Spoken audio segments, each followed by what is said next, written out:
যারা আমার regular video দেখেন তারা অবশ্যই হয়তো জানতে পারেন যে গতকাল আমি মুগ ডালের লুচি শেয়ার করেছিলাম।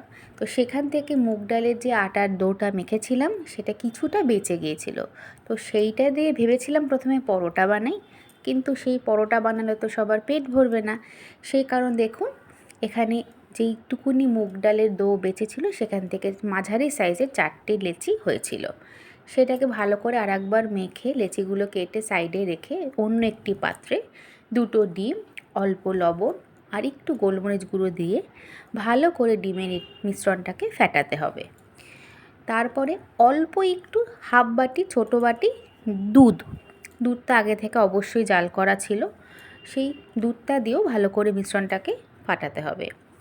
অন্যদিকে যে সমস্ত উপকরণগুলো আমি রেডি রেখেছি সেটা হচ্ছে অল্প একটু সাদা তেল, একটা শসা কুচি, পেঁয়াজ কুচি, একটু লেবু আর কাঁচা লঙ্কা। উপকরণ দেখে বুঝতেই পেরেছেন যে এটি হতে চলেছে মুগ ডালের এগ রোল। খুবই সহজ রেসিপি বন্ধুরা, আমরা যেরকম সাধারণত এগ রোল করে থাকি ঠিক সেইভাবেই করেছি, শুধুমাত্র টেস্টটা একটু অন্যরকম। কথা দিচ্ছি বন্ধুরা, একবার এইভাবে মুগ ডালের এগরোল খেয়ে দেখুন, দারুণ লাগবে কিন্তু। তারপর একটি তাওয়াতে মুগ ডালে যে লেচিটাকে আটার মতো করে গোলাকার, খুব একটা হয়নি তার জন্য দুঃখিত, ভালো করে একটু সেঁকে নিচ্ছি এপিট ওপিট করে। তারপর 1 থেকে 1.5 চামচ মতো সাদা তেল দিয়ে ভালো করে পরোটাটা লাল লাল করে ভেজে নিতে হবে।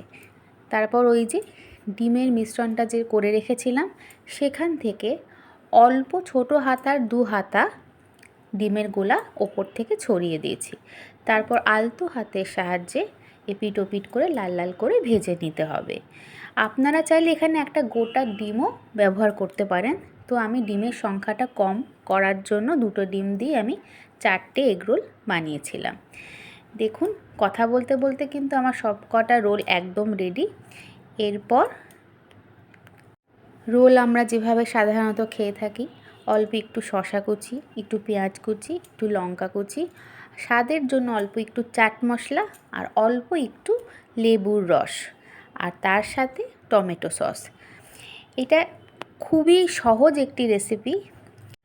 আমার মুগ ডালের আটার ডোটা মাখা ছিল বলে আরও ঝটপট হয়ে গেছে। আপনারা চাইলে মুগ ডালের আটার ডোটা, মুগ ডালটা কিছুই না, সারা রাত ভিজিয়ে রেখে 5 থেকে 6 ঘন্টা ভিজিয়ে রেখে ভালো করে জল ছেঁকে নিয়ে একটু আদা কাঁচা লঙ্কার সাথে বেটে আটার সাহায্যে মাখলে কিন্তু এই ডোটা কিন্তু একদম রেডি হয়ে যায়।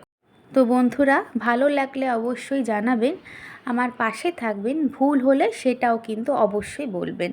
ধন্যবাদ।